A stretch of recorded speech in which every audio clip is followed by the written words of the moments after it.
Bien, buenas tardes nuevamente. Gracias por permitirme estar en este webinar en la cual trataré de abordar lo más objetivamente posible lo que es la entrevista de selección en cuanto a los mitos tanto del reclutador y del postulante.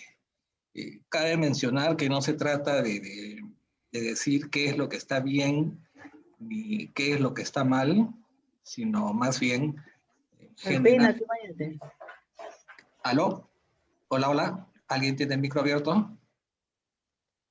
Sino de generar sinergias y catalizadores para hacer de este proceso de recursos humanos lo más objetivamente posible. Quizás sea uno de los procesos más complicados que pueda haber en lo que es la administración, la gestión del talento, porque hay mucha carga emocional, hay mucha carga de sentimientos, sobre todo en estos tiempos en los cuales la crisis económica y el desempleo golpean fuertemente al país debido a la crisis sanitaria.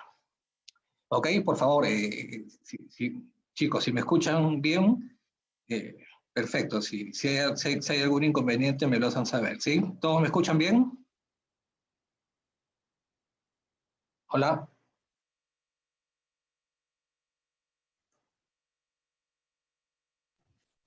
¿Se escucha bien? Bien, ok. Quiero empezar primeramente por situarnos en el escenario en el cual hoy por hoy nos estamos moviendo. Siempre me gusta, antes de empezar algún tema en particular, fijar el contexto o fijar la situación en la cual nos encontramos, porque es importante tener en cuenta el punto de partida de lo que uno está viviendo para poder entender, para poder hacer el insight, digámoslo así, de la situación en la que uno se vive. Hoy por hoy, un trabajo puede estar estructurado o está estructurado de capacidades, ¿no? Y estas capacidades, a su vez, las utilizamos para hacer tareas, para resolver problemas, generar resultados. Eso como punto de partida. Entonces, y estas tareas están enfocadas en que las personas tienen que cumplirlas, ejecutarlas en su trabajo, y son preestablecidas. Por ejemplo, el servicio telefónico al cliente, el call center, implica tareas predeterminadas y deben asegurarse que se cumplan en las organizaciones. Tenemos también los problemas.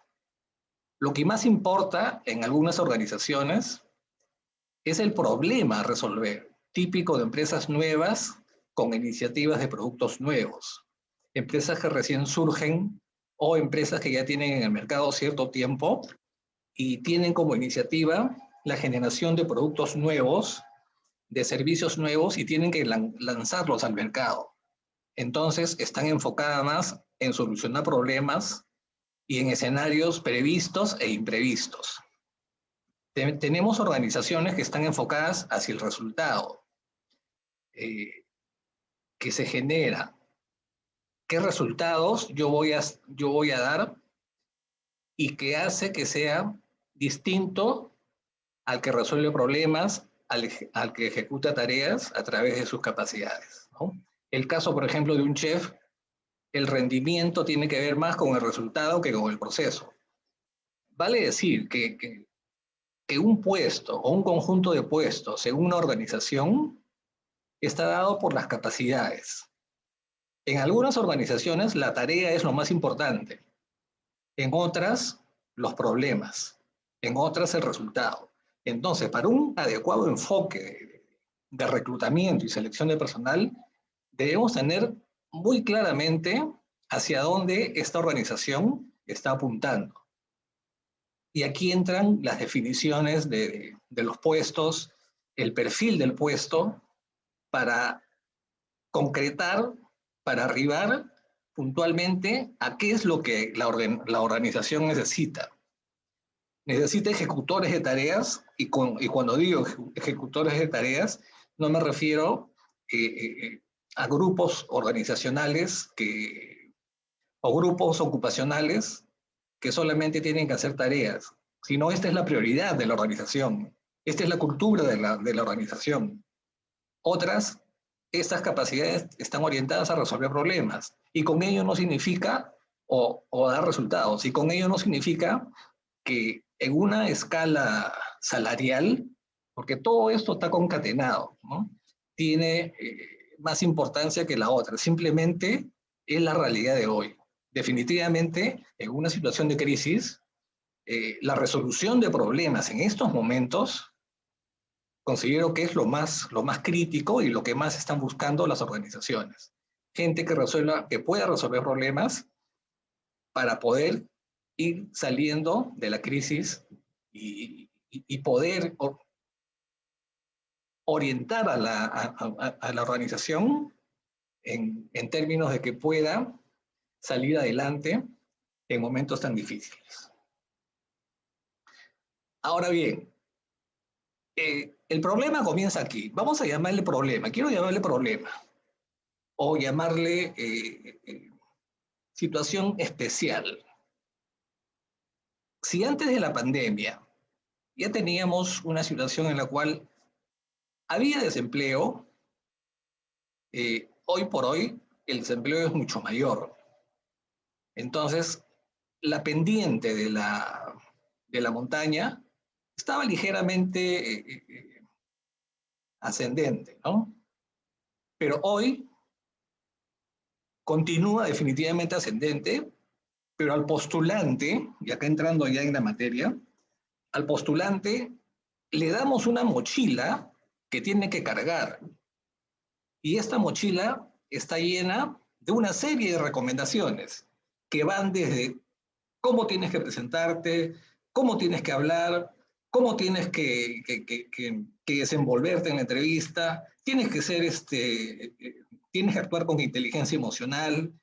Es decir, una serie de herramientas que las considero útiles, pero pensemos en el postulante, pongámonos en la situación del postulante. Desde ya tiene una carga emocional que es la búsqueda de empleo.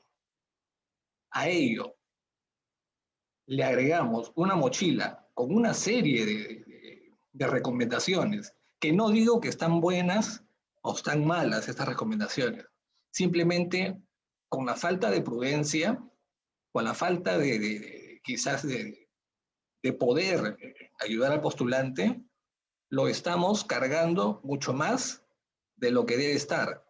Y el ascenso hacia la cumbre, hacia la consecución de, de lo que quiere lograr el postulante, le hacemos más difícil escalar esta pendiente, ¿sí?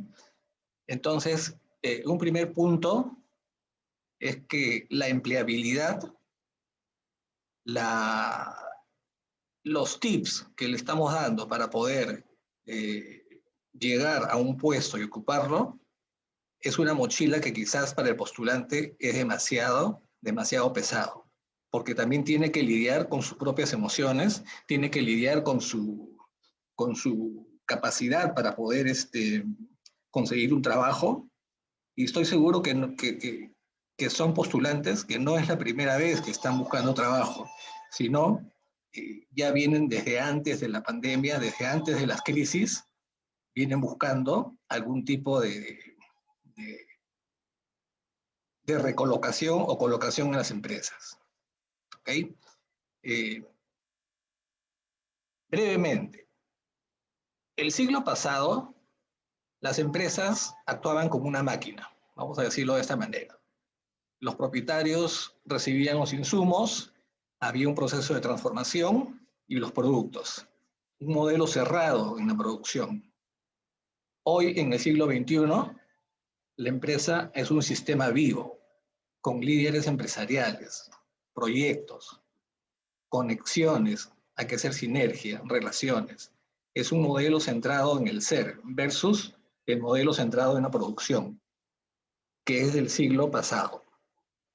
Entonces, cuando hablamos de empleabilidad, hoy por hoy, el término empleabilidad viene de los años 80 y definitivamente ha evolucionado hasta nuestros días, ¿no? Un segundito, por favor.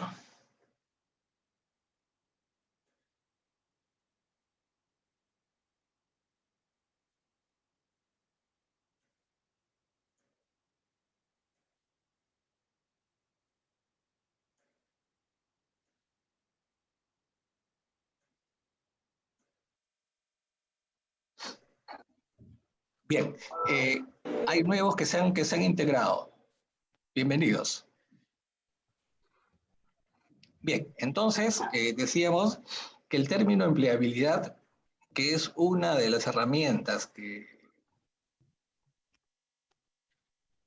que hacemos que el postulante cargue en esa mochila, sí, viene desde los años 80 y ha ido evolucionando. En los años 80, el término empleabilidad se refería simplemente a la habilidad de poseer un empleo y de mantenerlo, ¿no? Pero con la evolución de las organizaciones, la tercera ola, la era del conocimiento, entonces ha evolucionado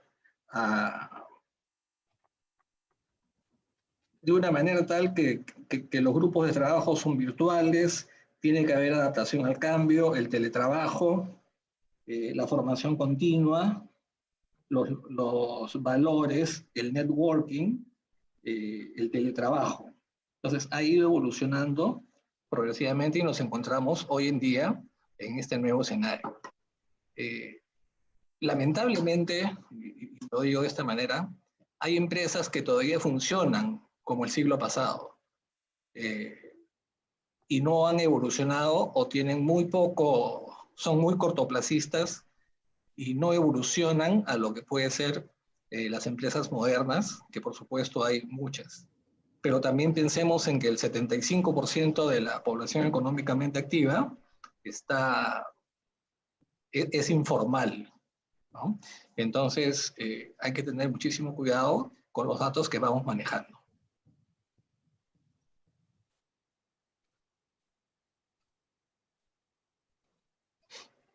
Bien, como les decía, las empresas del siglo pasado se, se caracterizaban o se caracterizan por la estabilidad, tienen predictibilidad, tamaño y escala, hay un jefe en la cúspide, hay una rigidez organizacional, hay un control por reglas y jerarquías, información restringida, énfasis en lo cuantitativo, búsqueda de certeza, ¿no? Hasta, hasta las ventajas competitivas sostenibles, centrada en la organización interna, tienen una integración vertical. Las empresas del siglo XXI hay un cambio discontinuo, hay una velocidad y respuesta. Se tiene que tener liderazgo en todos los niveles gerenciales. Tiene que haber una flexibilidad permanente, una gestión por visión y valores. Tiene que haber una información compartida, la creatividad, la intuición, tolerancia a la incertidumbre, ser proactiva, interdependencia organizacional. Es decir, todos estos puntos tienen mucho que ver porque la puerta de entrada a estas organizaciones está dado por la selección de personal. Entonces, como les dije inicialmente, y para los que recién están conectándose, estamos ubicándonos en el escenario que estamos actualmente viviendo. Bien, las personas. Tenemos que tener un perfil técnico. Pero no solamente basta el perfil técnico, también es necesario el perfil organizacional. Muchos descuidamos uno en beneficio del otro y viceversa. Tenemos que abordar la tecnología. Está desarrollada en la empresa, está poco desarrollada en la empresa.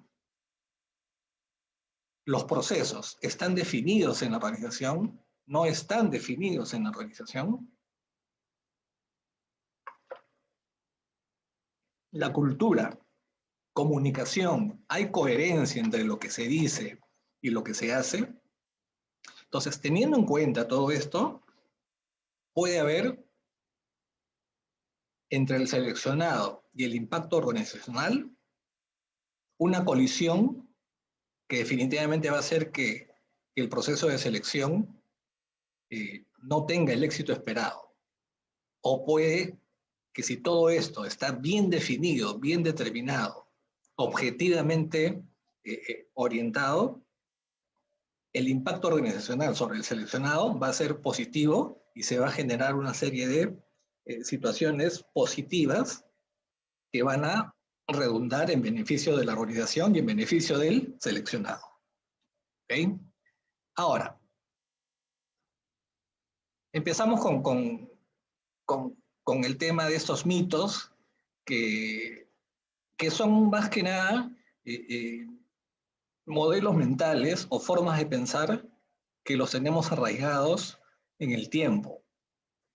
Y, y, y son paradigmas que son muy difíciles de sacar, pero van cayendo con el tiempo. Nos postulamos a un trabajo. Perfecto, hasta ahí todo bien. Pasamos las 3, las 2, las 4 rondas de entrevistas. Las referencias fueron increíbles. Estamos en una situación en la cual yo como postulante estoy marchando bien. Pero me rechazaron. Era la empresa de mis sueños, era el empleo ideal, era aquella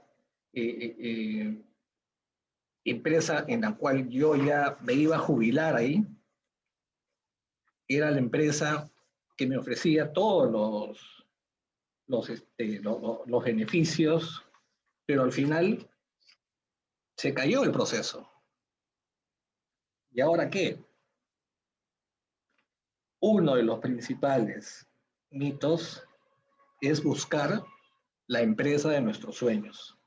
Olvidémonos de aquello. No existe una empresa o un puesto que sea el ideal. Tenemos que adaptar nuestras capacidades, nuestras emociones, nuestra inteligencia emocional, nuestra capacidad y actitudes a lo que la empresa me está ofreciendo y es lo que realmente yo sé hacer. Encontrar el trabajo soñado, apuntar a un salario determinado, es la pregunta incorrecta. La pregunta correcta es, ¿cuál de estas oportunidades me ayudará a ser el tipo de persona que quiero ser? ¿Me desafía más allá de mi nivel actual de competencia? ¿Tiene propiedad sobre el trabajo que está haciendo? ¿Puede ayudar a otras personas a estar conectado con algo que importa? Esto es lo que debemos preguntarnos. No buscar el empleo ideal o la empresa que cubra nuestros sueños. Entonces, y aquí tenemos ya un primer punto de inflexión en nuestra personalidad, en nuestra forma de ser. Empezamos a generar una serie de situaciones que nos vuelven más negativos, que nos vuelven más reactivos. Y esto tenemos que ir desterrándolo con el aprendizaje o con el desaprendizaje. Ahora bien, ten en cuenta que podría hacer todo bien y todavía no conseguir el trabajo. Y eso es lo que yo veo muchísimo en estos tiempos. Estoy haciendo todo bien, por Dios, pero no consigo el trabajo. ¿Por qué? Es muy posible que que se presentara de la mejor manera posible, que usted se presente de la mejor manera posible a un trabajo, pero fui golpeado por un candidato extraordinario que acababa de ofrecer más al empleador. Y esta es la ventaja diferencial que tenemos que trabajar. La ventaja que les llaman qué valor agregado estoy dando. Como anécdota, hace algunos años estaba en un proceso de selección para un ejecutivo de cuentas de una empresa de marketing, una empresa de publicidad.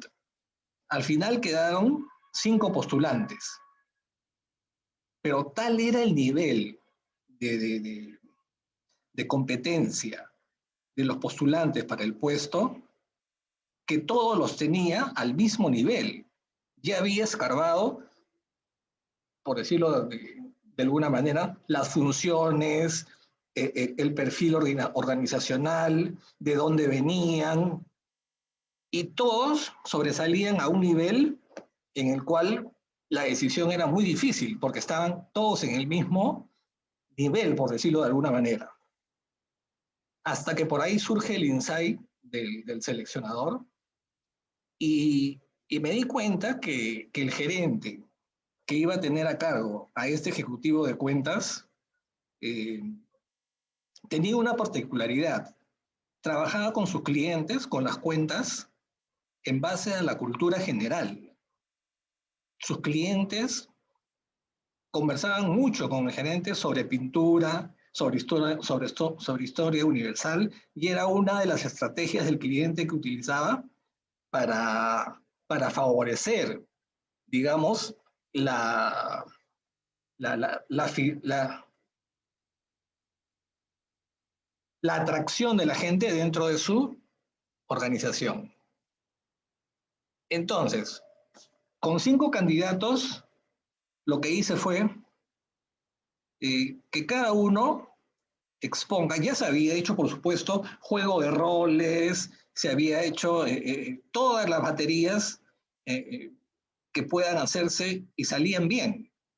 Entonces, bajo este criterio de la cultura general, se les pidió a cada uno que hable de cultura general, de lo que ellos mejor puedan dominar.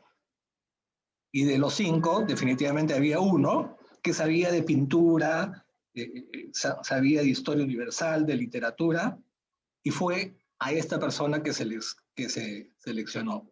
Por eso les digo al principio, ¿qué es lo que estamos buscando? No solamente busquemos competencia, no solamente busquemos gente que solucione y dé liderazgo, sino también hay otros efectos colaterales, vamos a llamarles así, que puede hacer la diferencia. Entonces, bajo esta experiencia, uno va aprendiendo y se va nutriendo de qué es lo que debe buscar. ¿Ok?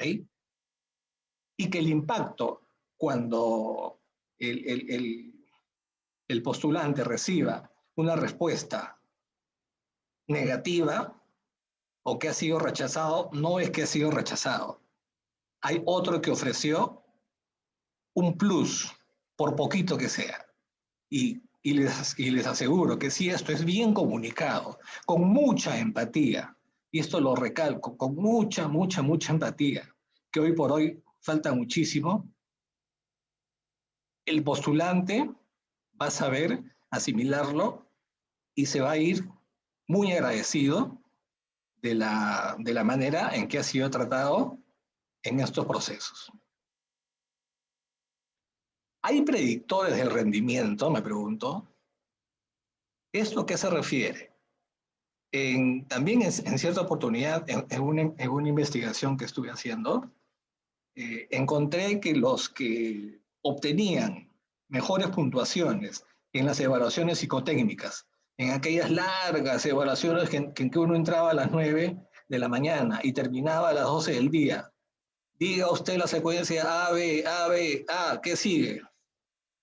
Y así una serie de preguntas que creo que llegaban a las 300 preguntas, se seleccionaba obviamente a la gente que sacaba mayor puntaje en lo que es el razonamiento lógico verbal. Y al cabo de 3 meses, cuando ingresaban a la organización, tenían un buen rendimiento. Entonces, en este estudio de investigación, empecé a correlacionar los puntajes altos que obtenían en estas pruebas psicotécnicas versus los resultados de la evaluación del desempeño 3 meses después. Me di con la ingrata sorpresa de que el coeficiente de correlación entre estas dos variables era de 0,40. Una cosa no tenía nada que ver con la otra, en pocas palabras. Yo esperaba una correlación de 0,90, pero ingrata mi respuesta, porque 0,40 no tiene absolutamente nada que ver de una variable cómo afecta a la otra. Entonces, el problema es, un segundito que están entrando. A ver.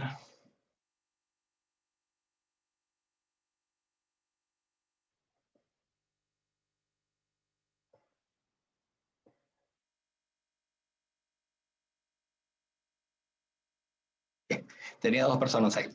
Entonces, definitivamente, predecir el rendimiento de una organización, en una organización, cuando hacemos selección de personal, creo que es fundamental. Pero lamentablemente, en nuestro país, no hay investigaciones que correlacionen una serie de variables en selección de personal para predecir el rendimiento. Decir que sí, tenemos una variable que puede predecir el rendimiento, como es, si vas con todos los tips que yo te he dado, sí vas a entrar. Mentira. No tenemos un elemento que pueda hacer que me prediga que este postulante va a tener un éxito dentro de la organización, o al menos determinado porcentaje de éxito. Entonces, no tenemos predictores porque no hay investigaciones, no hacemos investigación en estos temas. Otro tema que nos llenan, que la mochila nos las hace más pesada, es fíjate cómo vas a ir a la entrevista. Ten cuidado con la postura. Primero da un paso con el pie izquierdo, luego con el pie derecho, luego párate de tal manera, gira de tal manera. Cuando te sientas, fíjate en el movimiento de tus manos, de los pies. No tiembles, pero el postulante tiene que estar listo y muy activo para las preguntas que le van a hacer y las respuestas que va a dar. Tiene que estar muy abierto, muy fresco para estar preocupándose en la postura, en los movimientos de manos y de pies. Y de pies, cómo se para, cómo habla, el tono de voz, etc. Nos cargan la mochila. ¿Dónde miramos? Cuidado cuando te pregunten, no mires al techo o no mires a los costados, porque es peligrosísimo y te pueden descalificar. Es normal, es absoluta y totalmente normal estar nervioso. Cuando voy a una entrevista, me estoy jugando mi calidad profesional, mi solidez profesional, mi futuro profesional. Y es obvio que esté nervioso. ¿Y por qué no demostrarlo? Cuando vienen a mí postulantes que se muestran nerviosos y es evidente a través de los gestos, de su postura, o cuando me dan la mano y siento el sudor en las manos, no es que ya lo esté descalificando por estos temas. Está bien, lo está demostrando, pero yo lo llevo, o deberíamos llevarlo, hacia una situación en la cual, perfecto, ya tengo al postulante y está en una situación, digamos, no desventajosa, sino está en una situación en la cual es posible que yo le pregunte, es posible que yo le dé algunos problemas que deba solucionar Y que en esa situación en la cual él llegó, que yo no lo puso así, él llegó, pueda ir saliendo e ir soltando la situación de tal manera que poco a poco el postulante va agarrando confianza, va agarrando confianza y de tal manera que esta conversación empieza a ser más fluida, esta conversación empieza a ser mucho más relajada para el postulante. Pero, como les vuelvo a repetir, decir que no debe mostrar o debe mostrar un mínimo de nerviosismo no es lo más adecuado. Tiene que demostrarlo, está nervioso. Más aún hoy en día en que los empleos están muy escasos. ¿Quién no ha estado nervioso en su primera entrevista? Y hasta ahora, ¿quién no ha estado nervioso en su cuarta, en su quinta entrevista de su desarrollo profesional? O al revés, ¿qué seleccionador, qué reclutador con 25 años de edad, vamos a ponerlo así, y tiene que entrevistar a un gerente general con 50 años que tiene un recorrido en diferentes empresas, no está nervioso? Por supuesto que está nervioso, pero el tema acá es cómo vamos manejando y cómo vamos desmitificando estos temas. ¿Ok? Digamos, la preparación. Con todo esto que nos llenan, nos vamos a quedar atrapados en nuestras propias respuestas. En otras palabras, ¿qué es lo que debo decir? Dios mío, estoy nervioso, ya me puse nervioso, no me he sentado bien, está notando que estoy moviendo la pierna izquierda. Cuando le he dado la mano, se ha dado cuenta que estoy sudando. Entonces, me preguntan cosas que ya tienen que ver definitivamente con el puesto, con mis competencias, con mis habilidades, y me empiezo a trabar. Y no puedo salir de esta situación, a menos que tengamos un reclutador, un seleccionador con mucha experiencia para poder ir calmando al postulante y que se vaya poco a poco destrabando, por decirlo de alguna manera. Ahora, otro tema. Tu currículum tiene que ser impresionante. Tu currículum tiene que ser espectacular. Y tiene que tener tal impacto que a la primera vista del reclutador es el que tiene que seleccionar. Falso. Un currículum agradable y con mucha carne no significa que hayamos hecho un trato laboral. Definitivamente que no. El currículum tiene que expresar lo más clara y sencillamente posible lo que estamos logrando. No se trata de atiborrar el currículum con una serie de situaciones, de puntos que no van a sumar. Esto es importante. Colocar todos tus títulos. No nos estresemos. Es importante los títulos que tengamos, pero pongamos aquellos títulos que sumen, que vayan agregando valor. Trabajar en las fortalezas que nosotros tenemos en lugar de abarrotar en un currículum lo que no tenemos. Les comento brevemente. Cuando nosotros enviamos un currículum vía digital, no sé si les ha pasado, pero envía uno el currículum, inmediatamente viene una respuesta digital en la que tenemos que empezar nuevamente a escribir lo que ya está escrito en el currículum. Son los software o son los desarrolladores digitales que maneja selección de personal, recursos humanos, que actúan de una manera en que yo le diría como licuadora. Uno se esforzó en hacer su currículum. Fue un curso de 3 horas donde le enseñaron a hacer su currículum. Hizo su currículum, envió su currículum y en la empresa este fue licuado por un software que al final nos lo devuelve a través de llene usted su experiencia última y nuevamente tenemos que empezar a llenar. Entonces hay que tener mucho cuidado porque estos temas del currículum perfecto no existen. Lo que existe es la persona que tenemos frente a nosotros y el conjunto de cualidades que nos está presentando. Inclusive, algunos entrevistadores ni siquiera leen los currículums porque es tal cantidad de ellos que solamente van seleccionando los que pueden saltar a la vista para ellos y que son los seleccionables. Las habilidades profesionales es lo más importante en un candidato. La actitud hacia el trabajo de los candidatos y sus habilidades sociales ¿son o no son importantes?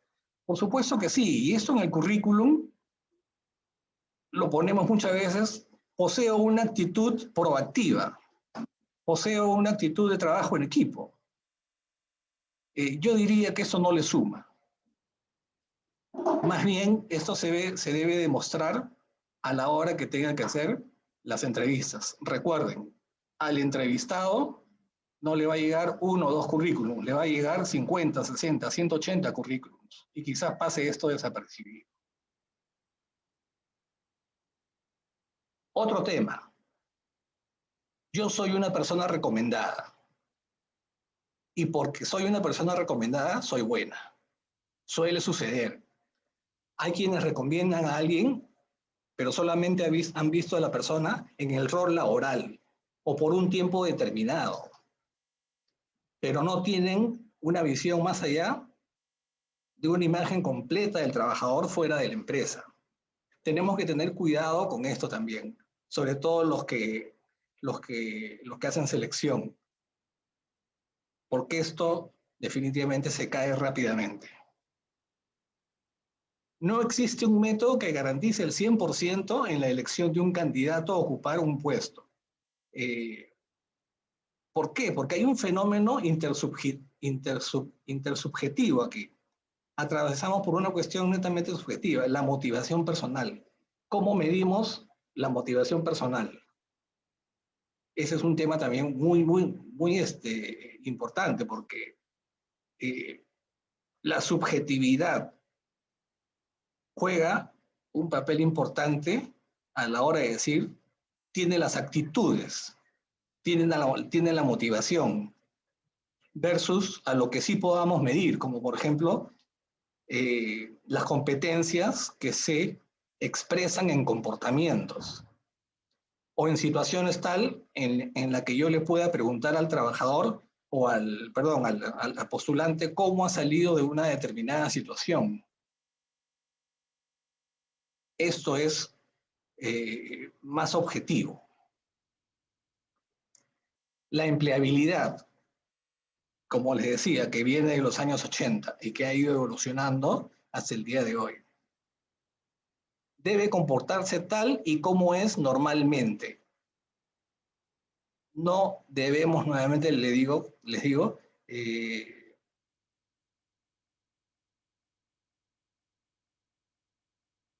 llenarle la mochila de tal manera que lo hagamos mucho más pesado en la entrevista, pesado en el sentido de que no puede responder y no puede maniobrar. Entonces, hay que observar si existe una adaptación o no al puesto de trabajo. Hoy con los cambios necesitamos gente que sea muy ágil en las respuestas, sea muy ágil a los cambios, y eso es todo. Trabajemos ahí. Porque si le decimos a un candidato, tienes que ser de esta manera, ¿cuál va a ser el efecto? Que siendo otro, vamos a perder una oportunidad de encontrar lo que buscamos. En otras palabras, le decimos al postulante, tienes que tú actuar de esta manera, lo estamos despersonalizando. Le estamos diciendo, tienes que ser otro. Es posible que te estemos buscando a ti. ¿Por qué quieres ser otro? Es la pregunta. Y si no te buscamos a ti, ¿por qué quieres ser ese? Creo que está suficientemente claro este tema. Una actitud adecuada es un jugador de equipo. Aquí también quiero transmitirle una experiencia. Hace algunos años en Suecia, observé cómo se hacen las entrevistas en Suecia. Lo que prima en los países del primer mundo no es la individualidad, sino es el trabajo en equipo. Y si el postulante muestra algunas competencias de individualidad, esas las adaptan para que sea un jugador de equipo. Y así se dan las entrevistas en el primer mundo. Las preguntas son muy directas y son muy claras. En una oportunidad tuve la situación en la cual al postulante le preguntaron, ¿usted tiene su certificado del último trabajo? Inmediatamente el postulante sacó o quiso sacar de su portafolio un documento que me imagino que era el certificado, y el entrevistador le dijo, no, solamente le estoy preguntando, dígame sí o no. Creen mucho en la palabra, más que en la documentación. Pero si les fallamos, dejamos de ser un candidato apto para otros puestos, tanto de ahí como de cualquier organización. La persona que lo entrevista está agobiada y con exceso de trabajo, por supuesto, necesita contratar a alguien. Vean también al reclutador, vean también al entrevistador, una persona que está con bastante estrés porque su jefe también le está reclamando, y mi postulante, ¿para cuándo lo tengo? Entonces, todo esto hace una vía o un camino de dos vías, postulante y entrevistador, que se cruzan en el camino y en un momento determinado están estresados los dos. Así que el entrevistador que dice que está desestresado no es así.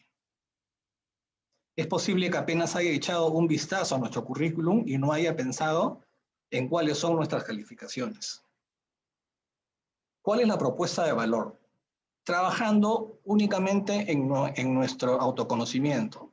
Acá no hay nada que pueda llevarnos a una extraordinaria presentación en una entrevista. Es el autoconocimiento. Sé que soy una persona nerviosa, bueno, trabajaré en lo que es una persona nerviosa. Y si lo demuestro en la entrevista, está bien. Y si el entrevistador no es lo suficiente empático, pues bueno, pues es él quien no tiene la empatía y yo tengo que demostrar que sí la tengo. Debo dejar muy en claro qué es lo que me hace único, qué es lo que me hace diferente y que sea irrepetible en el mercado laboral. Entonces, por eso el autoconocimiento es muy importante aquí. La parte importante del currículum del CV es que este refleje en su totalidad nuestro potencial, nuestras competencias, nuestros valores. Eso es lo importante. Que si la foto está a la izquierda, la foto está a la derecha. Cierto que es marquetero, es importante, pero recuerden, ese currículum no sabemos si va a estar primero dentro de la fila de 100 currículums o va a estar en la mitad. También pensemos en ello. Vuelvo a repetir, no digo que está mal los tips que nos den.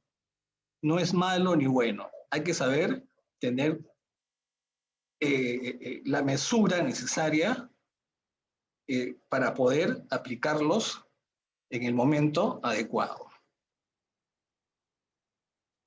Muchos candidatos pensamos que seguir un curso de cómo hacer un CV nos va a dar el empuje necesario para que sean considerados. Si el proceso es masivo, imagínense, 500 candidatos, la mayoría de empresas grandes del mercado, ¿qué es lo que hacen? No revisan los currículums, simplemente se apegan a las bolsas de trabajo, como aquellas compañías que se dedican exclusivamente a hacer selección de personal. Y aquí quiero tocar un tema que es muy delicado y que últimamente está circulando en el mercado. Uno manda su currículum no directamente a la empresa, sino a una empresa consultora que es especializada en selección de personal. Resulta que enviamos el currículum Y a los pocos minutos nos viene una respuesta diciendo, destácate entre los postulantes.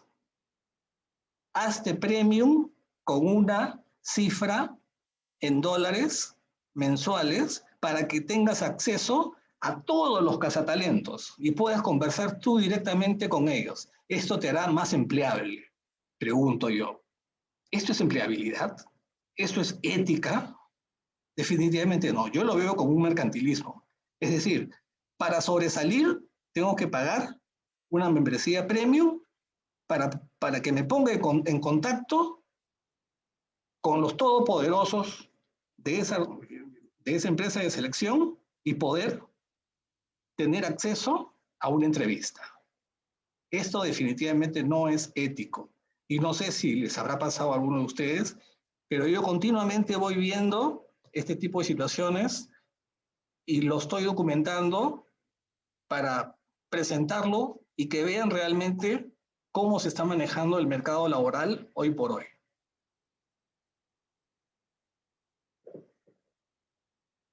Por conocer, este es otro tema, ¿no? Yo conozco a un reclutador, sí, me han llamado y la persona que me ha llamado sí lo conozco. Entonces ya tengo una ventaja respecto al resto. Puede ser positivo como puede ser negativo. Un reclutador serio, un reclutador profesional, no va a hacer ninguna diferencia entre su amistad y un profesional excelente. Prefiero como reclutador perder la amistad de esta persona que se presenta a ir en contra de las normas y principios y las normas de ética que en selección de personal debe haber. Los reclutadores no son los que deciden a veces los procesos de selección. En casi todas las empresas la decisión la tiene el cliente interno, el gerente que nos dijo, tienen que contratar y dame mi postulante inmediatamente. Es una decisión compartida entre él y la gestión humana. El tema de ver al reclutador como un todopoderoso, vamos a decirlo de esta manera, no es tal, porque la decisión tiene que compartirla también. Entonces, ahí también hay un efecto de situación emocional estresante para el reclutador. Las necesidades económicas o situaciones personales que cada uno estamos viviendo actualmente, por supuesto de que nos afectan. Los presupuestos los tenemos que reducir, los gastos los tenemos que reducir como personas que manejamos una familia. Pero no por ello busquemos ser cualquiera, vamos a decirlo de esta manera. No importa el puesto que sea, yo lo tomo, yo lo voy a hacer muy bien, con tal de obtener el empleo. Esto va a hacer que se reduzca en muy poco tiempo nuestra estadía en la empresa, porque no está acorde con lo que yo realmente, mis expectativas están buscando en la organización. Hay que tener muchísimo cuidado con esto. Durante épocas de desempleo se forman habilidades, competencias, conocimientos que necesitan desarrollarse para ampliar aquel abanico de posibilidades que hay dentro de un perfil profesional. Para esto sirven las crisis. Y no esperemos que vengan crisis sanitarias, crisis económicas. Recuerden los años 80, hiperinflación, 7.600% de hiperinflación, con un desempleo brutal. Entonces, esa generación ha aprendido cuáles son las competencias, los conocimientos que tienen que desarrollarse para ir avanzando. Y en esa época de la hiperinflación, del terrorismo, una gran masa laboral se desplazó hacia el extranjero. Hoy, por el tipo de crisis que tenemos, no tenemos esa posibilidad. Seguramente que si la pudiésemos tener, ya estaríamos abandonando el país, pero no se trata de eso, ¿no?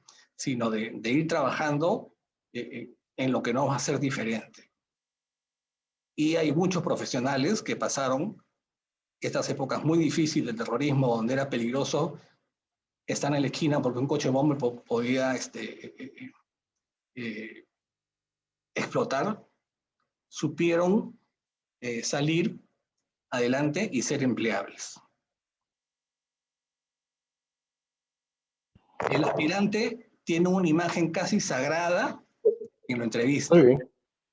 Este es otro tema, ¿no? Que yo tengo una imagen como postulante que el entrevistador es sagrado. Se lo observa como alguien que conoce cada detalle de la empresa. Se prepara para el encuentro con el candidato y tiene en su mente las preguntas perfectas para evaluarlo. No es así. La mayoría de veces no es así.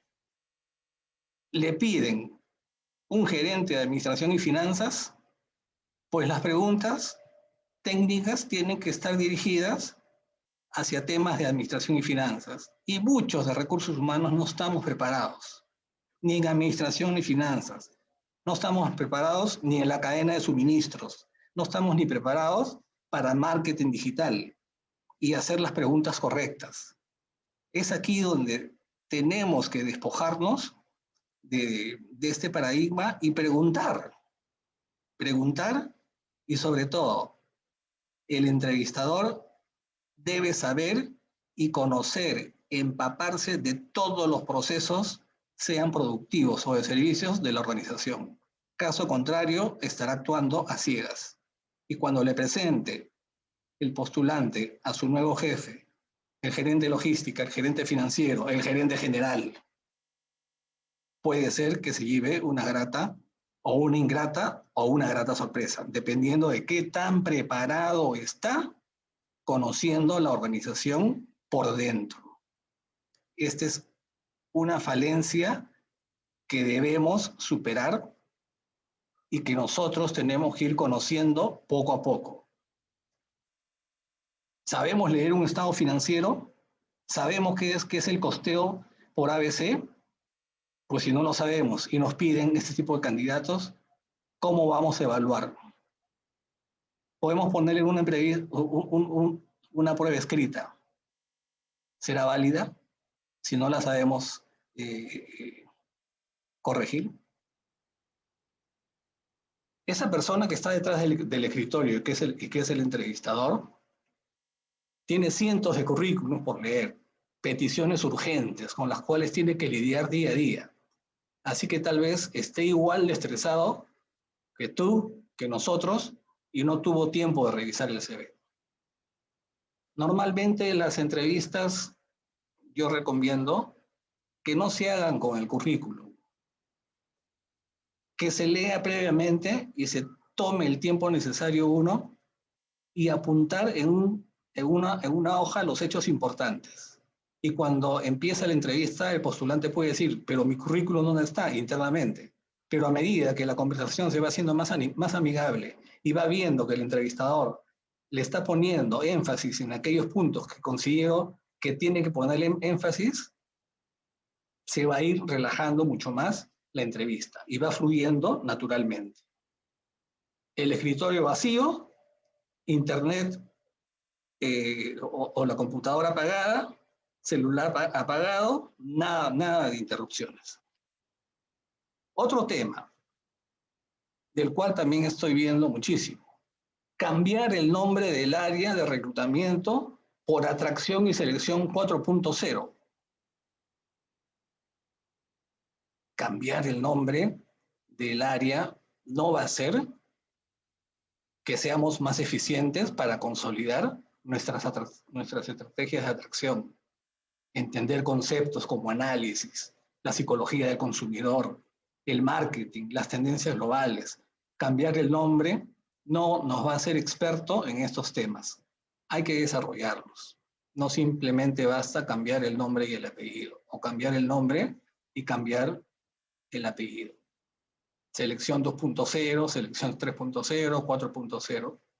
Tiene que ir de la mano con lo que realmente significa la tecnificación, no solamente de los procesos de selección, sino nuestras competencias.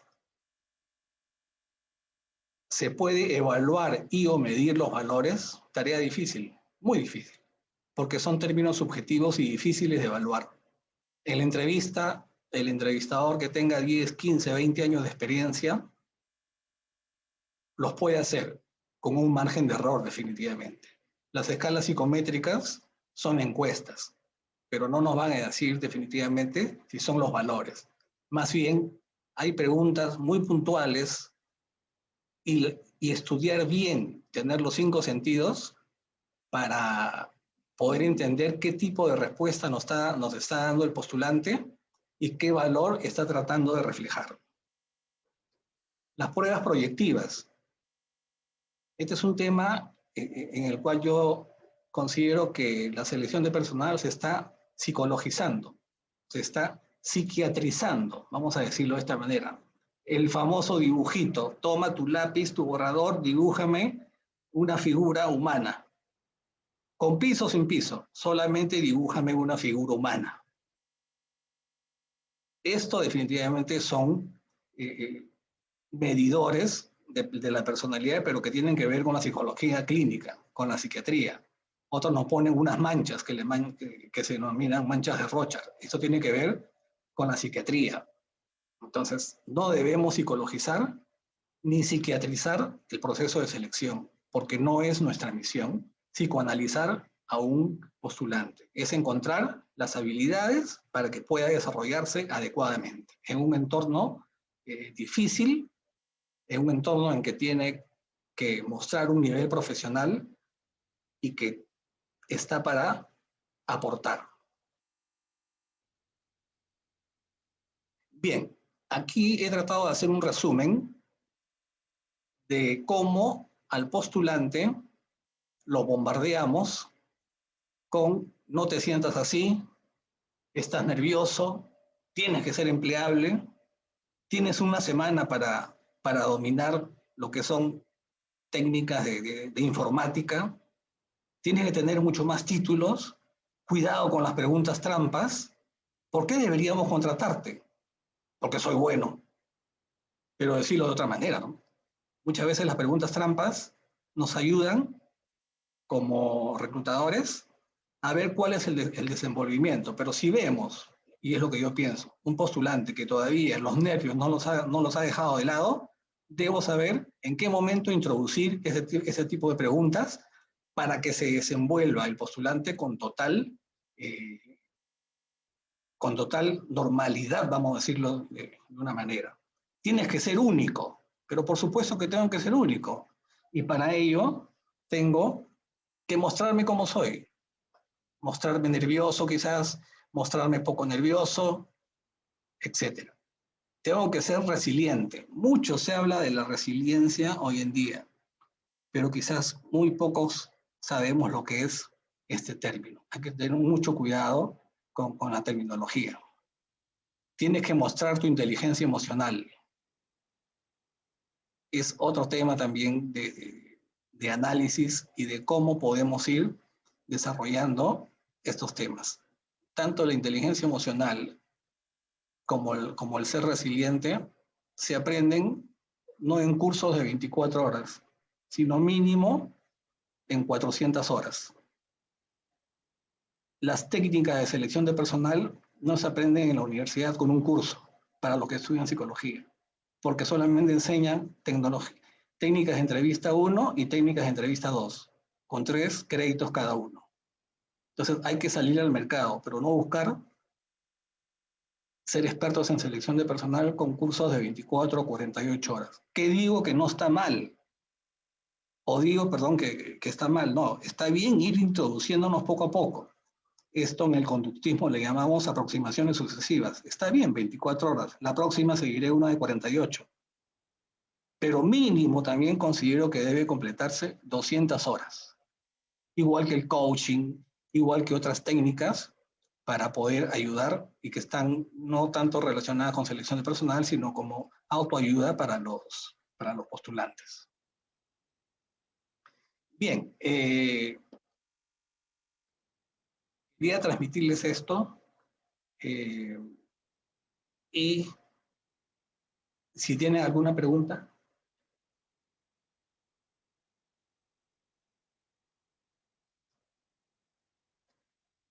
Hola. Hola Manuel, Sí, ¿qué tal?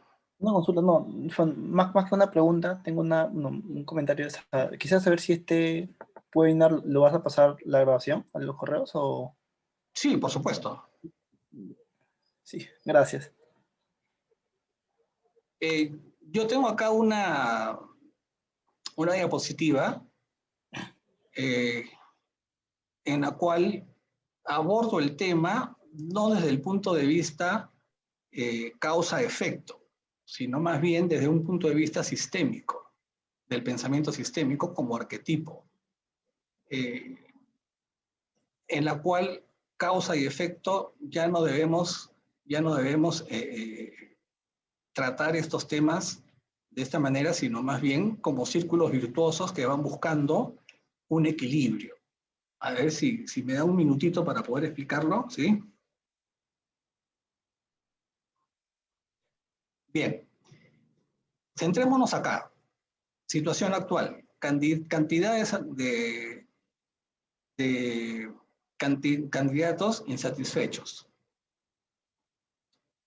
Esto va a hacer que una situación deseada tengamos candidatos insatisfechos.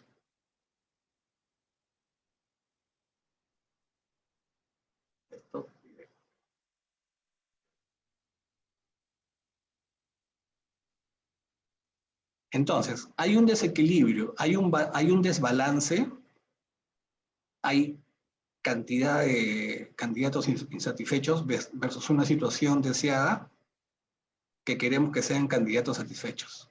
Esto va a hacer que exista una diferencia entre ambos, negativa o positiva. La situación que genera candidatos insatisfechos es la acción, una entrevista. Ojo que no estamos hablando de causa-efecto. Esta acción, que es la entrevista, va a hacer que genere una cantidad de postulantes insatisfechos. ¿Por qué razón? Porque hay una palanca opuesta que frena una acción, que es,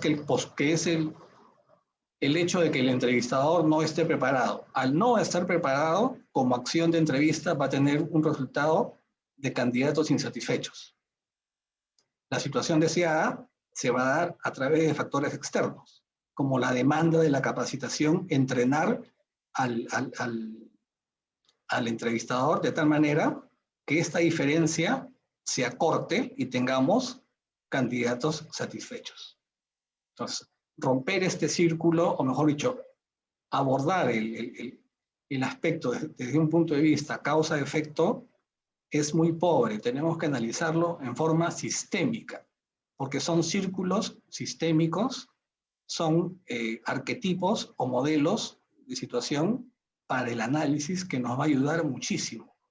Y esto se da en las empresas, esto se da en operaciones, donde el análisis no es causa-efecto, sino más bien a través de círculos virtuosos que van desarrollándose y van destruyendo los círculos, vamos a llamarlo así, destruyendo los círculos viciosos. Y es una forma de análisis que tenemos que ir desarrollándola en cualquier actividad que nos sucede, en cualquier actividad que queramos analizar. Bien, estimados, ¿alguna pregunta?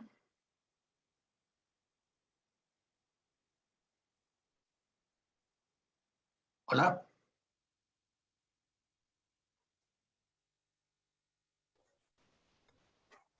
Sí, Manuel, buenas tardes.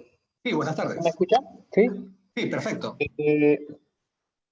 Primero, antes de empezar, agradecerte. Yo sé que esta charla o esta información que nos ha brindado es de mucha importancia.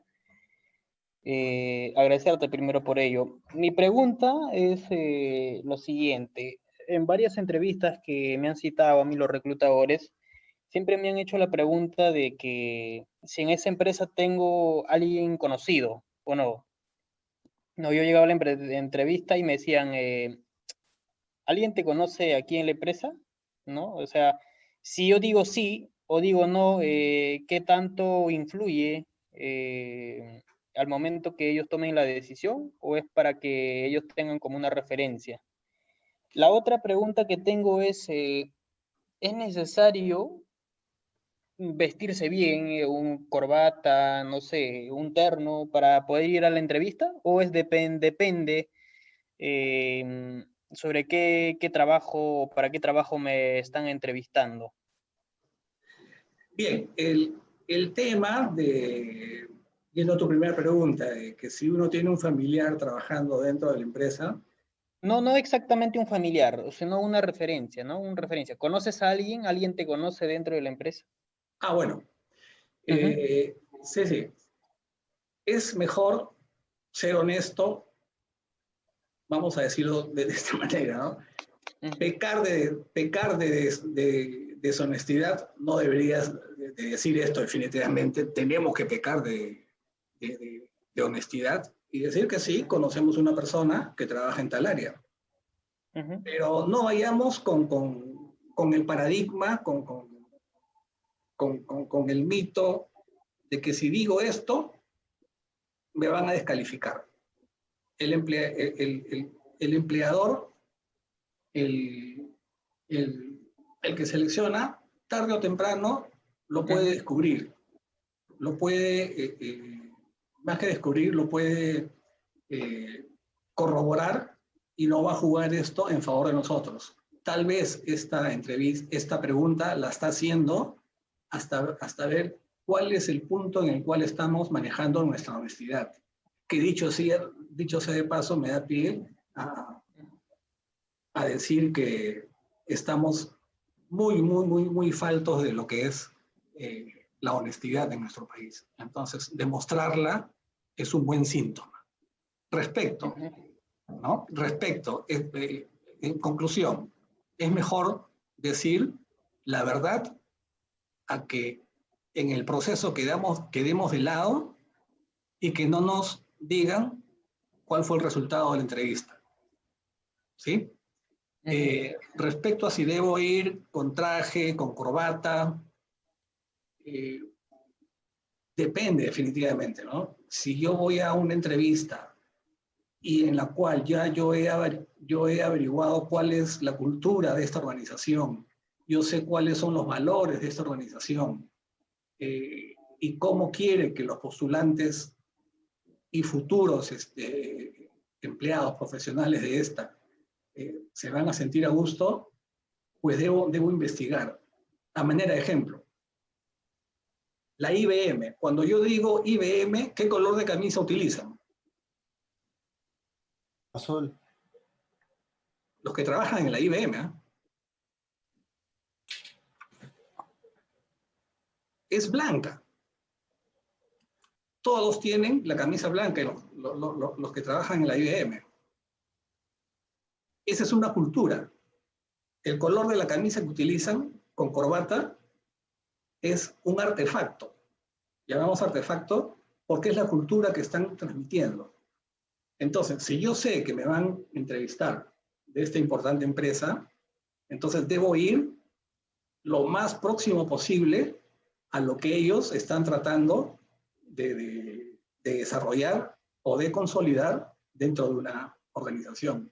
En un banco, me voy a la principal, pues tengo que ir con una vestimenta adecuada, sobria, pero definitivamente que no exagere ni vaya más allá pues, de lo que se está pidiendo. Si me llaman de una empresa industrial donde yo ya he conocido, porque he ido a ver cómo entran los ejecutivos, por decirlo de alguna manera, ¿no? Nos estacionamos al frente de la empresa, de la fábrica que está en una zona industrial y todos los ejecutivos dejan sus carros y bajan no con saco ni corbata, sino más bien en forma más informal, digamos, ¿no? ujú. Entonces, iré pues a esa entrevista ni tan informal ni tan formal, ¿no? Y estoy seguro, por la experiencia que manejo en estos temas, que eso no va a ser lo principal que van a ver en un postulante, sino el potencial que muestre. No sé si con ello satisfago tus inquietudes. Sí, muy claro en realidad, te agradezco. Bueno, todo eso, o sea, depende también quién es la persona que está reclutando, ¿no? O sea, si tiene esas consideraciones, mucho depende de ellos también. Eh, Definitivamente, definitivamente. sí, Yo no puedo asumir un papel de reclutador si estoy en una fábrica que está pues en una zona industrial alejada ujú, y en mi checklist a la hora que hago la entrevista pongo vestimenta no adecuada. ¿Por qué? Porque fui pues no con un polo, ¿no? Sino fui con una camisa formal, eh, pero no necesariamente pues de una manera extravagante o informal. Cierto, depende muchísimo de qué tipo de paradigma puede estar manejando la persona que hace la selección. Eso es muy cierto. Y es de ambos ujú. lados, es de ambos lados. Tengo un comentario, de repente una recomendación surja a través de este comentario. Me pasó ya hace 2 años esto. No sé si la persona que me entrevistaba estaba nervioso o como decirlo así, pero bueno, quería probarme si yo estaba nervioso o no.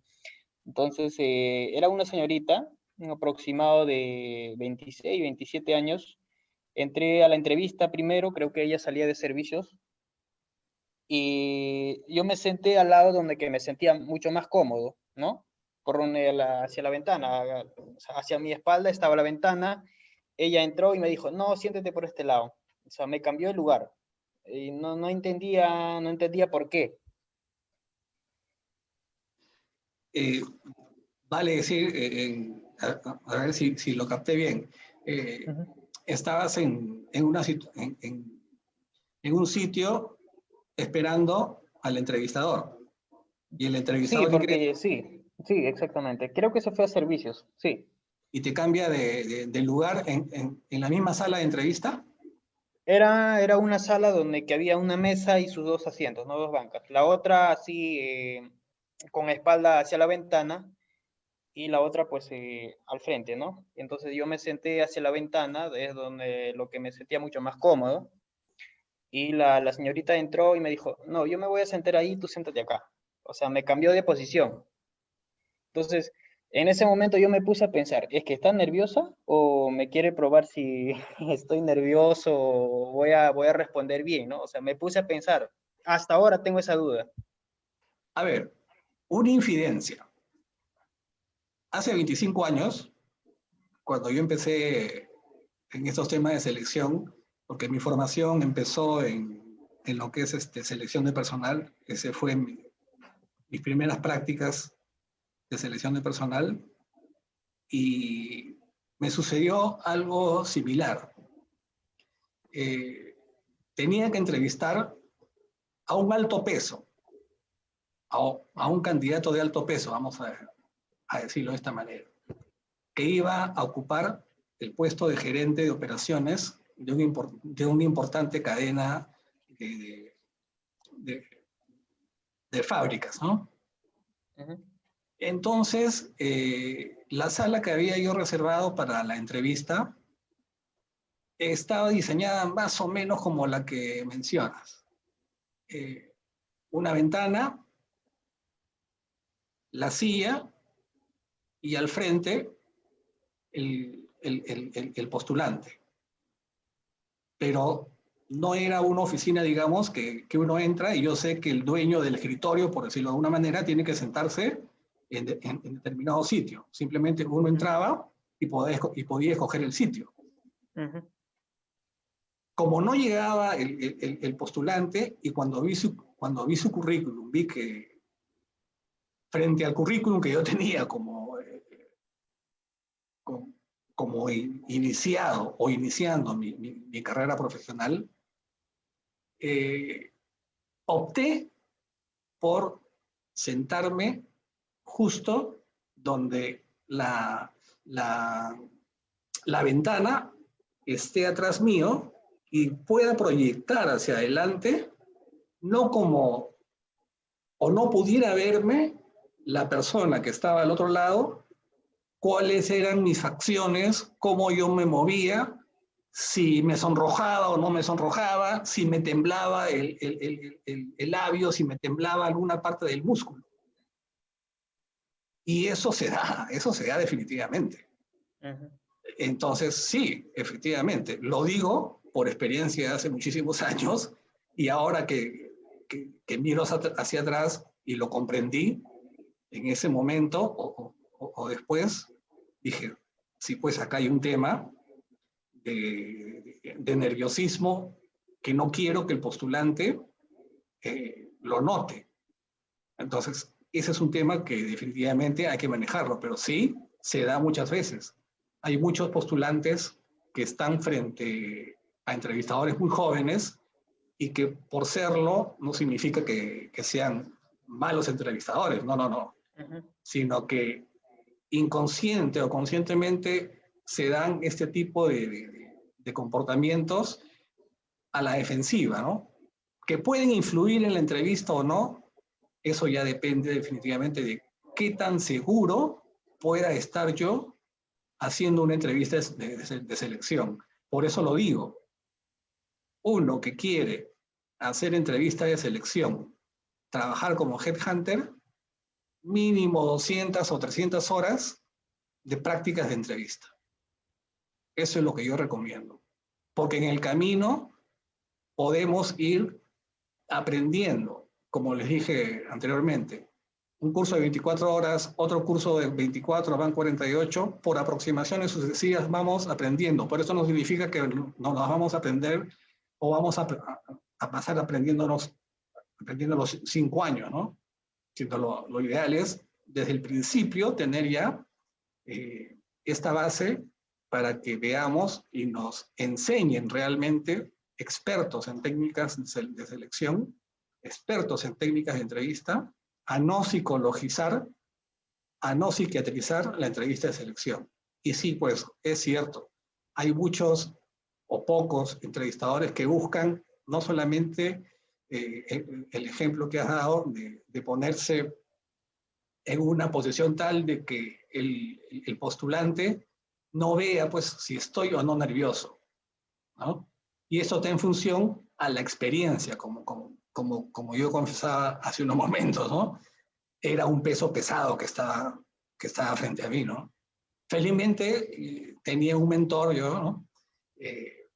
Y bueno, la entrevista salió adelante, ¿no? Pero sí, efectivamente, hay inseguridades en los seleccionadores que hacen que puedan caer o caigan en este tipo de trampas y que traten de mejorarlas en el buen camino, si es que así lo desean, ¿no? Caso contrario, vamos a tener situaciones en las cuales los entrevistadores no van a mostrar empatía, no van a mostrar inteligencia emocional, no van a mostrar la verdadera motivación de que no están frente a un número, no están frente a alguien que le está pagando su sueldo, sino están frente a una persona íntegra en sus competencias, en sus habilidades como profesional para ingresar a una organización.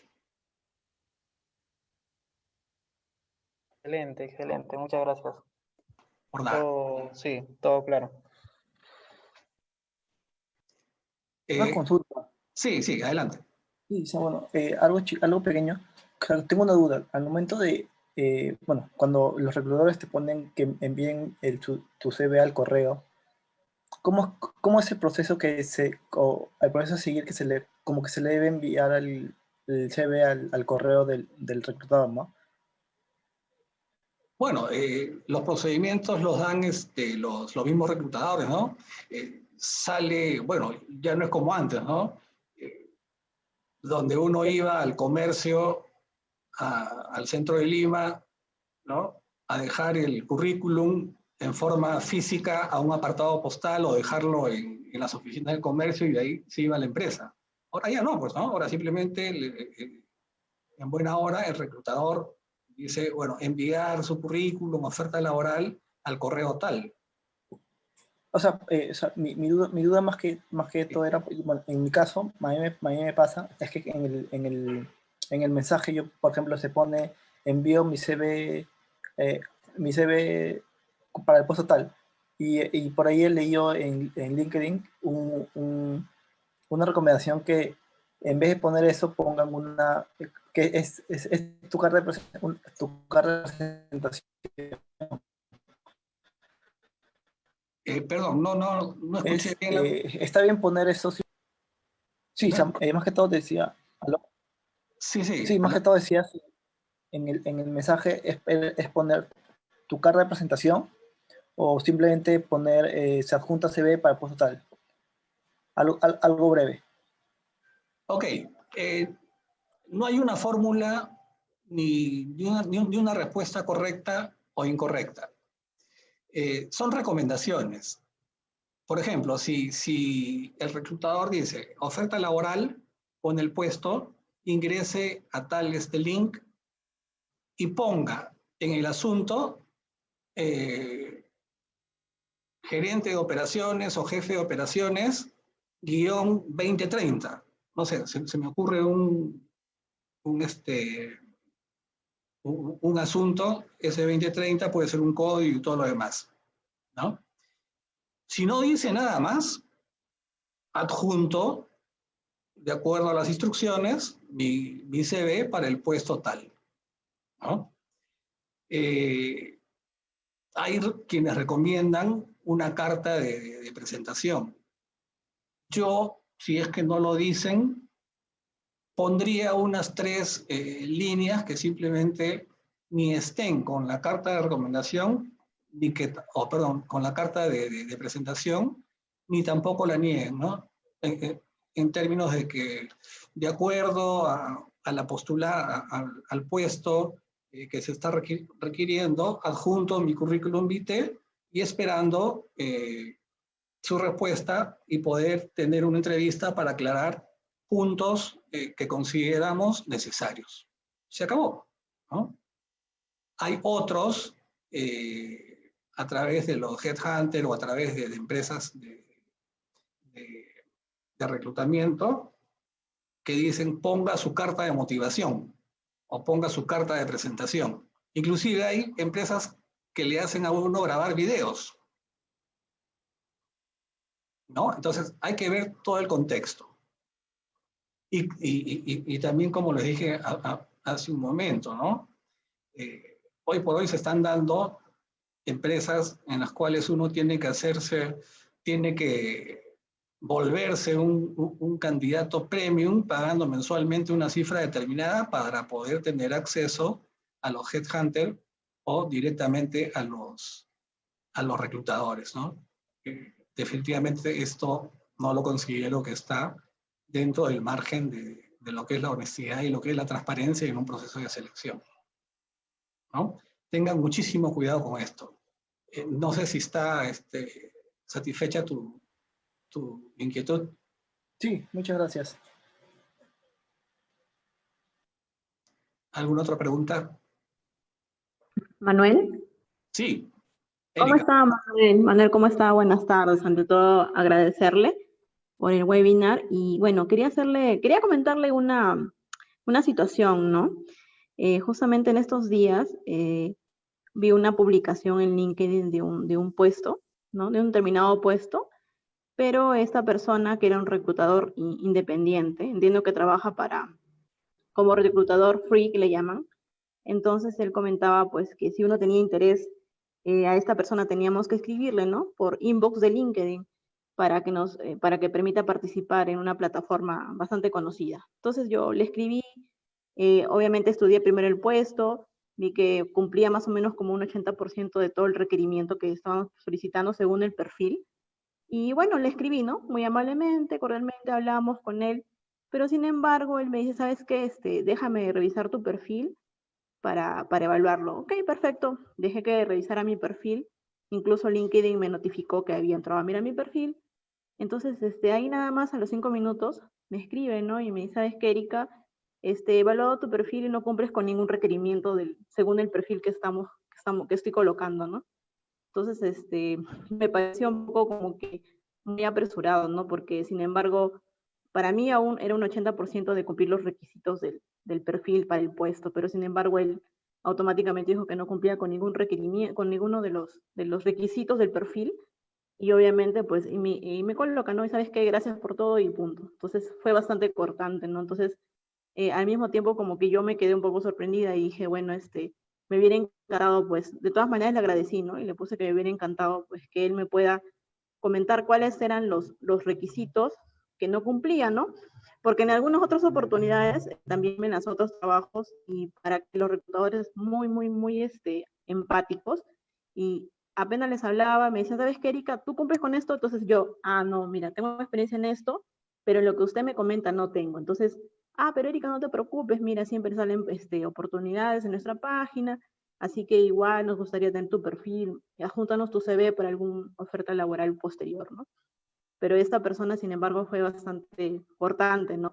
Entonces, no sé, usted qué podría comentar al respecto, porque de hecho que en LinkedIn incluso a veces uno puede escribir a un reclutador X de alguna empresa que está solicitando, obviamente ha puesto o ha publicado un trabajo en específico, pero no todos los reclutadores nos van a contestar como nosotros queremos, ¿no? Siempre va a haber personas más empáticas y otras quizás cortantes que de frente, como me pasó en estos días que le estoy comentando, ¿no?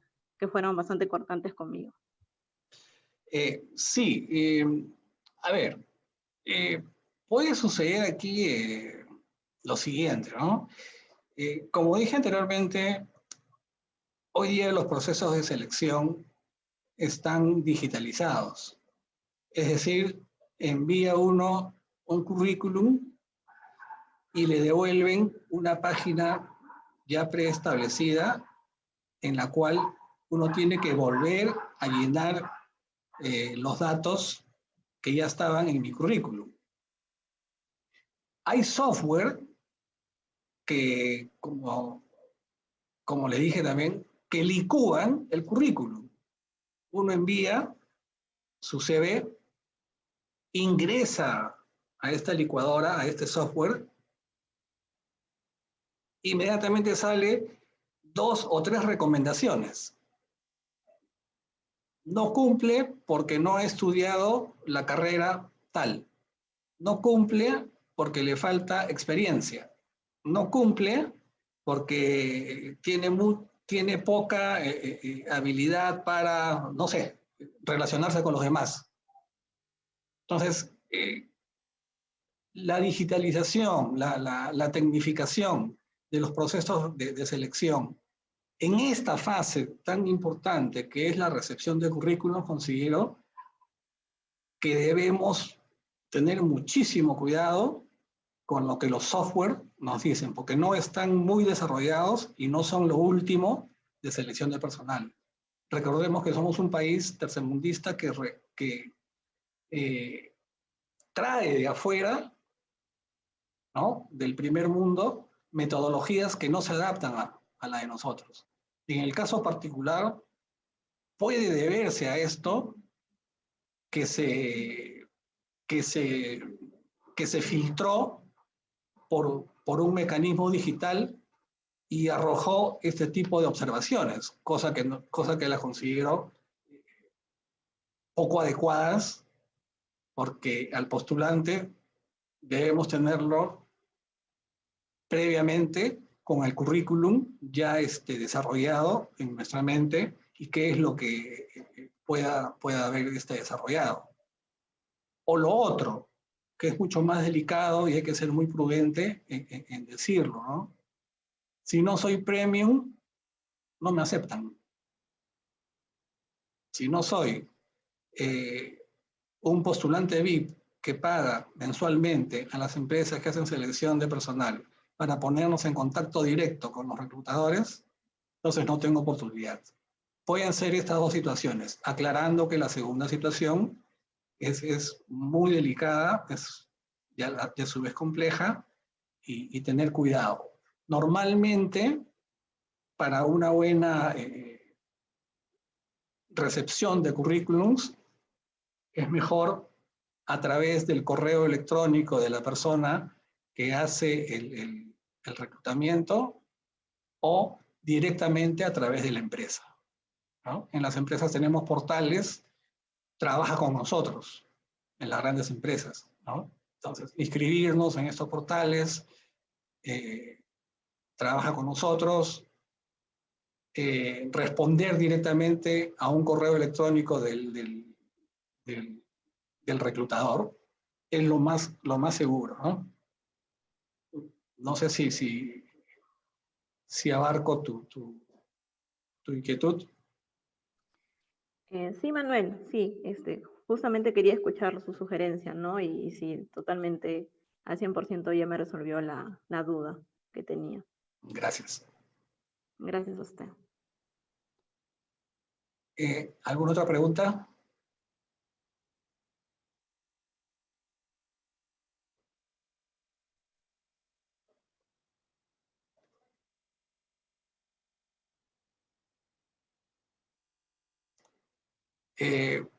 Bueno, estimados, agradecerles por la oportunidad de poder transmitirles brevemente, aunque esto es un tema de 2 o 3 días, y espero estar nuevamente con ustedes. Bueno, al principio no me presenté. Soy Manuel Roca, gerente senior en gestión del talento, con 30 años de experiencia en procesos de recursos humanos, no solamente de recursos humanos, sino en otras áreas como operaciones, logística, lo que me ha abierto un panorama mucho más amplio en estos años y poder pues, gestionar adecuadamente la gestión del talento como debe ser, con mucha empatía, con mucha inteligencia emocional, comprendiendo las necesidades de los postulantes y tratar pues de cumplir con lo que los postulantes nos exigen. Sean respetuosos con nosotros, que también tenemos necesidades, como ustedes también tienen necesidades. Próximamente estaré comunicando o sacando algún webinar que esté relacionado con otro o con otros temas que sean de interés de ustedes. ¿Sí?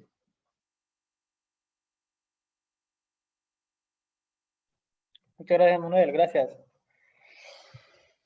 Perfecto. Muchísimas gracias. Nos estamos conectando en la red y cualquier novedad estamos ya en comunicación. Tengo un proyecto, bueno, se los adelanto, un proyecto que abarca tener reuniones mensuales de 2 horas a la semana e ir transmitiendo conocimientos, experiencia para que los que estamos en recursos humanos, los estudiantes que están en recursos humanos puedan ir consolidando su carrera desde ya, ¿no? Cosa que veo que es necesario porque ya uno que está formado es más difícil de aprender. Felizmente, como les dije al principio, tuve un mentor y le agradezco a él muchísimo por darme esa formación desde un principio, ¿no? Muy bien, muchachos, les deseo éxito. Cualquier consulta a través de la red, a través del inbox o abiertamente como ustedes lo deseen. ¿Sí? Cuídense mucho, que estén muy bien y a cuidarse, como se dice. Muchas gracias.